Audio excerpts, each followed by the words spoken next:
In the headlines, Freedom Party searches for new leader as it prepares for the next general elections. Government's post-Erica housing resettlement bill exceeds $140 million as the Build Back Better campaign continues. And Crime Stoppers says the number of Dominicans using the system to report crime is up. I am Andrea Louis with the Channel 5 News, back with the details after this.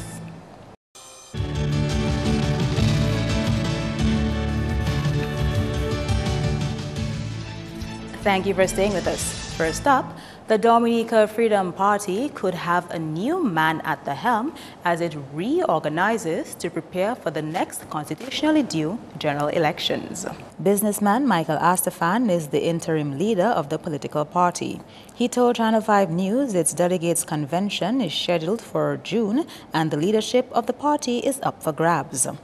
We will have a new executive elected. It has been finalized. We're very concerned about what's going on, and as soon as we are able to put our financing in motion, fundraising and so forth, we will be a force to contend with.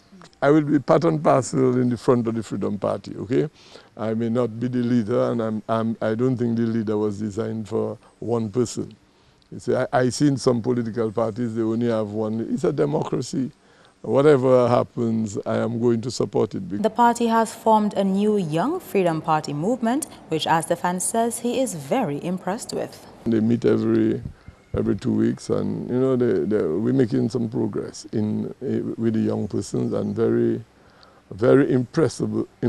I'm very impressed with the YFM. The issues, how they discuss issues, their position on employment and those sort of things, and what they would like to see as youth policy to protect the youth in terms of when they leave school to get jobs and those sort of things, how you encourage and influence investment and business in Dominica. So I was very much impressed with their enthusiasm and their position on those matters. The position of the youth and the way they're coming forward tells me we're on the right path. Meantime, Parliamentary Representative for the Grand Forks constituency, Honorable Ivor Stevenson, is currently in Martinique receiving further medical examination and treatment. Stevenson was hospitalized at Princess Margaret Hospital on Saturday after he complained of not feeling well. An official statement from the Office of the Prime Minister has confirmed that Mr. Stevenson is in stable condition. In pledging government's fullest support for the Stevenson family, the Prime Minister has promised to inform the nation if the need arises and has also asked the nation to pray for Stevenson's speedy and successful recovery. In more headline stories, Housing Minister Reginald Austrie says the over $140 million housing resettlement bill in the wake of Tropical Storm Erica is steadily being tackled as the government continues on its Build Back Better campaign. Following the passage of that tropical storm, 9 communities were declared special disaster areas and immediate relocation plans were on the cards for 2 of the 9 villages. Speaking to media on Friday, the housing minister said that the housing sector was dealt a major blow by Erica. However, government has been able to move diligently in its housing resettlement program. In total, about 521 homes were impacted by Tropical Storm Erica, which amounted to some $146 million worth of damage just to the housing sector. To date, the government has resettled some 331 persons. The 38 families of Jubic have been resettled in Granby, in Center, and work on resettlement of the Petit Savant community is advancing very, very nicely. We have spent, for the 38 families in Jubic, some $12.8 million, and that's in 2 years to resettle Jubic. Petit Soufriere, Good Hope, is also a vulnerable area, and we have had to spend some $236,000 to do 1 or 2 buildings in Saint-Sauveur for the residents of Good Hope. Petit Savant resettlement will cost us somewhere in the region of some $124 million for the total resettlement of Petit Savan. So clearly, we have to give those details and continue to remind Dominicans that this government is not asleep. Austria says that now the Dubic and Petit Savan resettlements are well underway, government is focusing on the resettlement of Campbell, which is another special disaster area. We have already begun the process of identifying the strategy to deal with Campbell, because eventually the entire Campbell community will have to be relocated. I cannot tell you whether it's tomorrow morning, I cannot tell you whether it's next week or next month or next year, but those of you who know Campbell, and based on recent events in Campbell, the entire Campbell community will have to be relocated. We have not been able to put a definite cost onto what that will cost us. So we have to do it in a phased approach, looking at the most vulnerable areas and looking where to put them that is not so vulnerable. Because one suggestion was, let's put them in Zabuco Heights. But Zabuco Heights is itself a vulnerable area. In other news, the police wants your help as they investigate a suspected homicide which took place in Roseau about 4 o'clock Saturday morning. The victim, Junior James of St. Joseph, was wounded in his lower abdomen during an incident in the Washington area at Riverbank. James was subsequently taken to the emergency department where he was pronounced dead.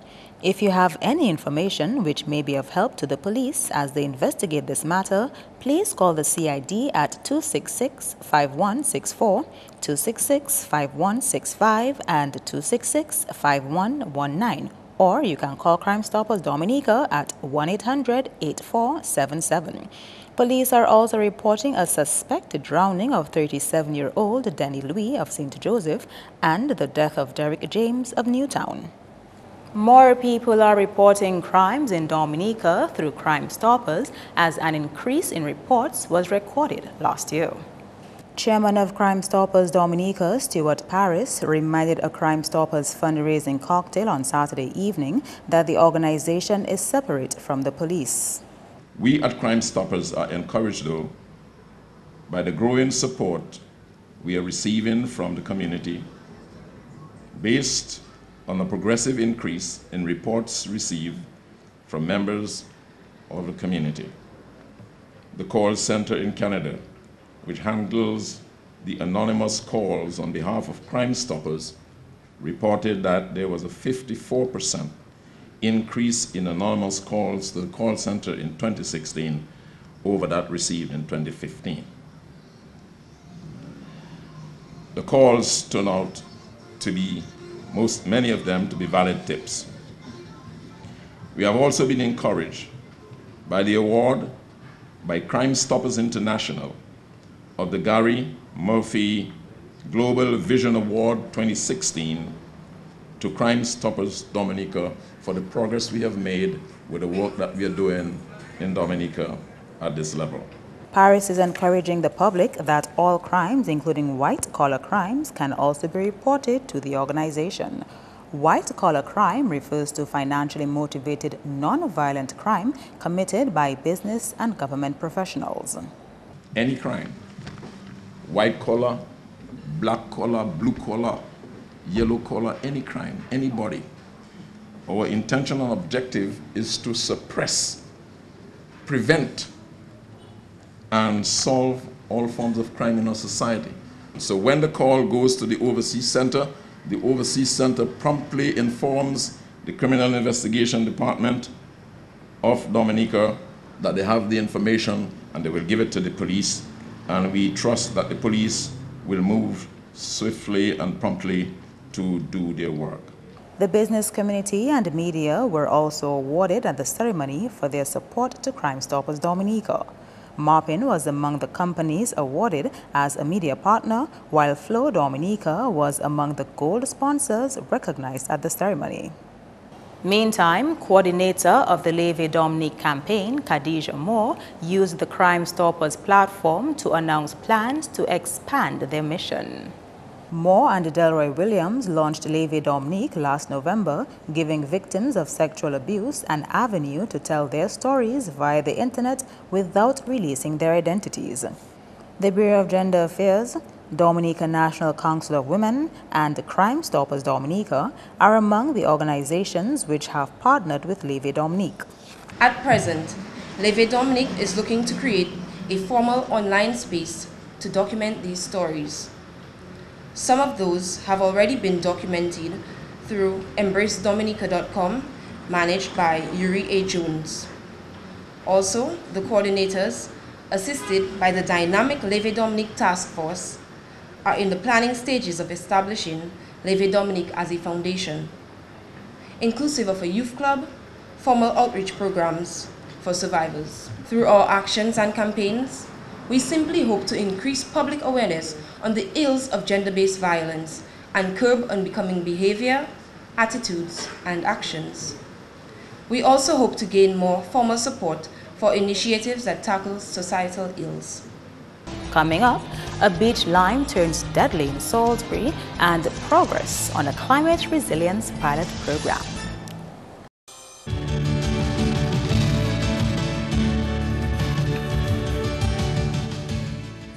Welcome back.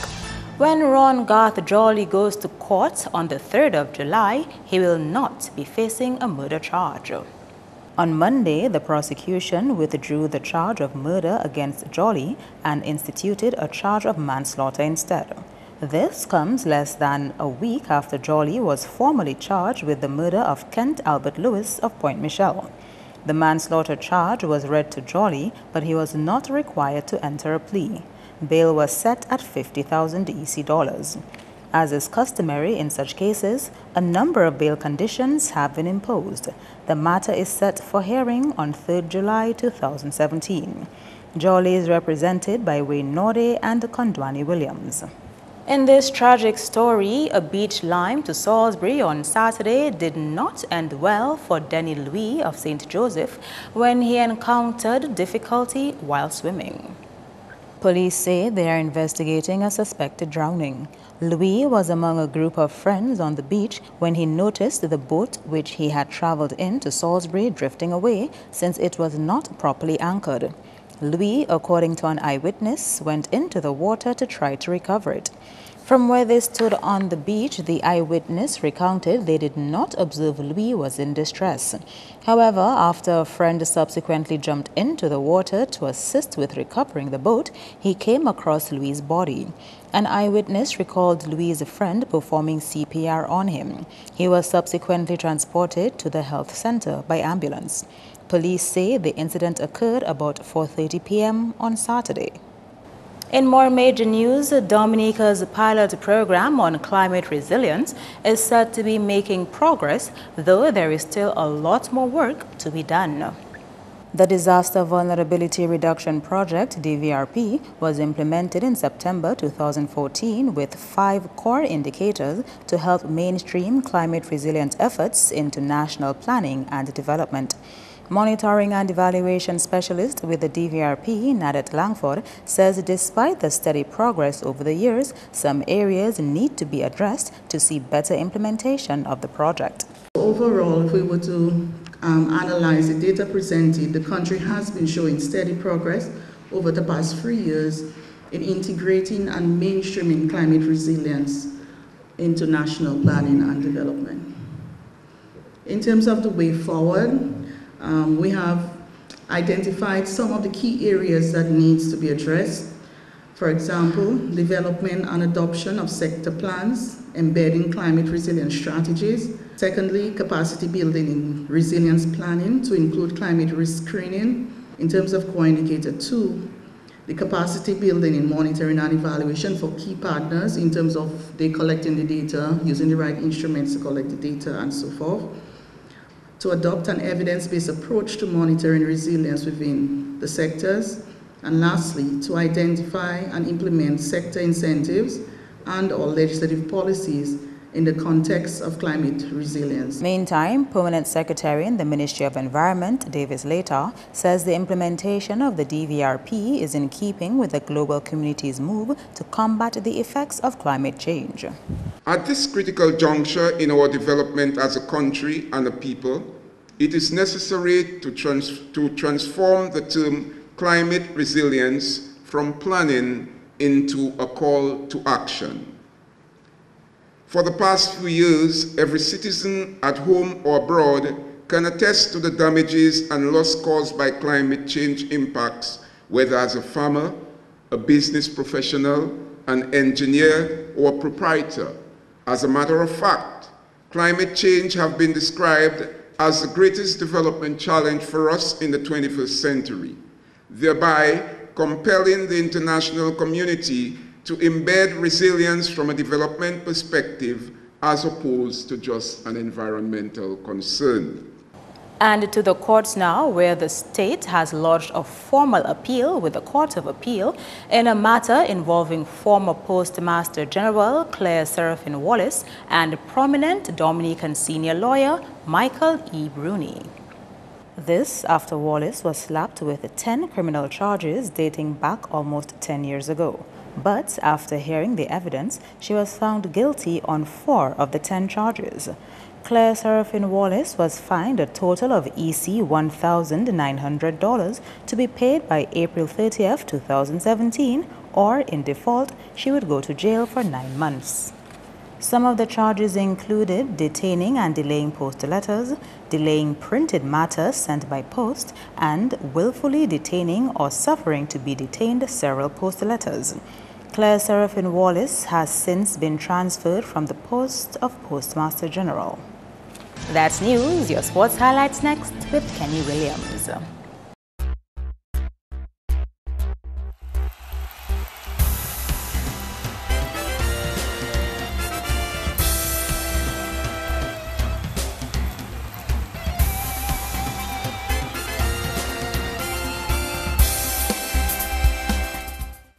We kick off with football because the technical staff of the Dominica Football Association has recently named a 16-man squad to participate in an invitational tournament in St. Martin. The Soliga Cup, organized by the St. Martin Football Association, caters for boys 15 years and under. The national team will make their debut appearance at the tournament, which is expected to run from June 2 to 4. The full squad reads Tyrese John Baptist, Quinton Moyes, Tyrick Joseph, Kadimel Paul, Jerome Burkard, Nixon Paquette, Marcus Bridas, Frankie Bellot, Turam Tousse, Odell Laville, Chedi Joseph, Ifran Carbon, Sachin Thomas, Jamal Augustine, Omali Rabes, and Bry Evans. The management team reads Stanton Serafin coach, John Joseph manager, and Fael Lander medics personnel. Technical director Jerome Badwell will also accompany the team. The athletes began training following the official launch of the Under-15 program in January. The Soliga Cup tournament forms part of DFA's preparation for the 2017 CONCACAF Under-15 Boys Championships scheduled for Florida in August. Meantime, Dive Dominica Harlem United has moved to the top of the points table with 15 points from 7 matches as action continued in the DFA Domlec Women's League over the weekend. They defeated New Generation Sports Club 3-1 on Sunday at the Stock Farm Complex.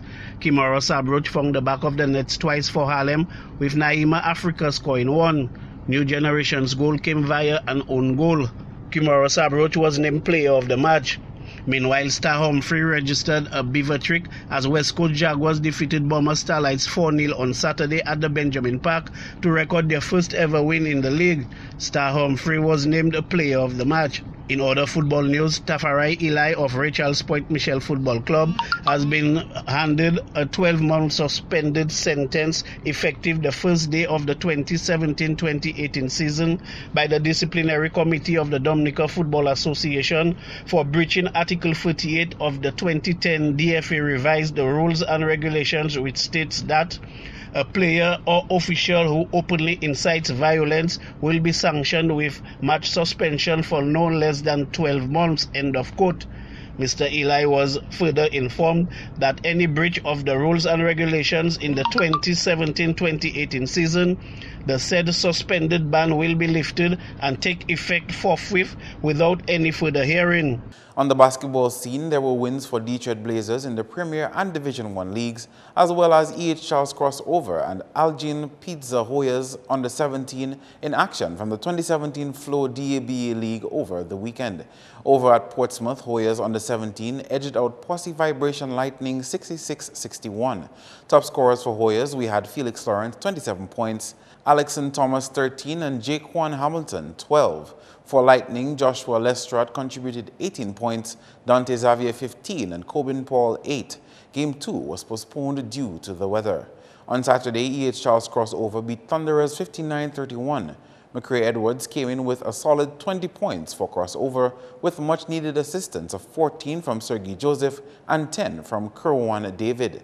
Thunderers Hakeem Dangleben netted 11 points, Hassan Robinson 7 and Junior Xavier 6. Game 2 was postponed to rain. Meantime, in the First Division, Detroit Blazers defeated Interschool 71-57. Radson Williams netted 14 points for Blazers, while Nathan Sebastian assisted with 12 and Jason Lee 11. Interschool's top shooter was Jonathan Mills, bringing in 16 points, while Kenaya Lloyd 12 and Kiefer Francis 10 points. In another match, Detroit Blazers finished 17 points ahead to defeat Flow X-Men 82-65. Thomas Felix had a game high of 20 points for Blazers, while Lester Langley chipped in with 17 and Linson Lynch 14. In a losing effort, Davidson Toulon added 14 points to X-Men's total. Austin Nichols chipped in with 12 and Simon Joseph 11. Sports continues with this item where former president of Dominica Table Tennis Association, Edgar Berridge, believes that table tennis is now in good hands. His comments follow the Dominica Olympic Committee's recent elections here. The future for table tennis is bright, and make it even better now that we have a new Olympic committee that I know that is actually going to level out things, to give the national associations, not siding any association.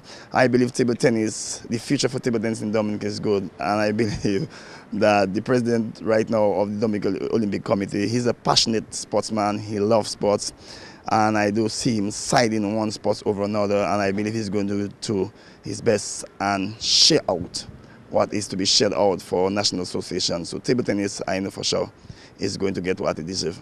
In international cricket, South Africa tasted victory against England in the third one-day international on Monday with a 7-wicket victory with 127 balls remaining. Batting first, England was bowled out for 153. Johnny Bairstow was England's top batsman in that match with 51. But it was Kegiso Rabada, Keshav Mirage and Wayne Parnell who were a menace to England's batting lineup. Rabada picked up 4 for 39, Mirage 3 for 25 and Parnell 3 for 43. Set 154 for victory, South Africa replied with 156 for 3. Hashim Amla top scored with 55 for his team. Despite this win, England won the series 2-1. Finally, the Portsmouth and Castlebrew secondary schools recently won the male and female championships respectively of the Sports Division's 4th annual Under-15 Beach Volleyball Festival. Portsmouth Secondary School won the boys division by winning the final against Northeast Comprehensive 2-0. In the female category, Castlebrew Secondary School asserted their dominance in the festival to secure their 4th consecutive title when they defeated Northeast Comprehensive 2-0. 9 teams participated in both divisions from 6 schools. That's all the sporting highlights for now. I am Kenny Williams. Join us next time.